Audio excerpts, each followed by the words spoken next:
गुहागर तालुक्यातील सुप्रसिद्ध नमन मंडळांपैकी एक वरवेलीतील रांजणेवाडी नमन मंडळ यांची ग्रामदेवता श्री हसलाई देवी। दुसऱ्या होळीला पहिली थाप देवीच्या देवळात मारून मंडळी निघतात ती गाव भोवणीसाठी। पालशेत, अजगोली, गुहागर अशी गावे करत पुन्हा आपल्या गावी वरवेलीमध्ये शेवटच्या होळीपर्यंत येतात।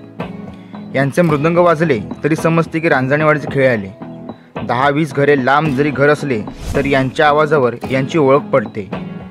या संकासुराला पाहायला गर्दी देखील तितकीच जितकी एखाद्या सेलिब्रिटीला पण नसते।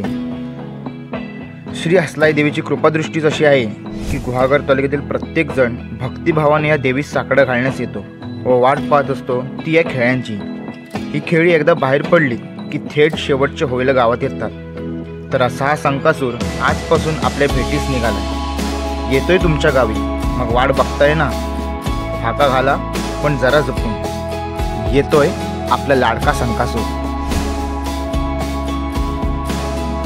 नमस्कार मित्रांनो, पुन्हा एकदा स्वागत आहे तुमचं आपल्या कोकणचं शिमगो या नवीन सिरीजमध्ये।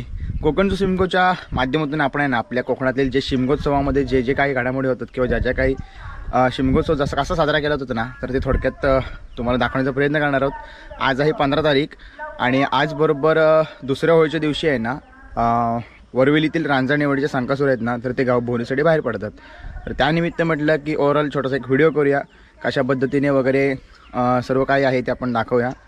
सो मित्रांनो, व्हिडिओ संपूर्णपणे पाहत राहा आणि व्हिडिओ आवडला तर लाईक करा, शेअर करा। आता आपण भरभर निघूया। गुहागर तालुक्यातील वरवेली गाव आहे, तर त्यांच्या वरवेली गावाच्या ज्या श्री हसलाई देवीच्या देवळात पहिला आपण जाऊया, त्याच्यानंतर मग तिथून तुम्हाला बाकीची माहिती देऊया। तुर्तास व्हिडिओ संपूर्णपणे पाहत राहा आणि तुम्ही बघताय कोकणचं शिमगो 2024।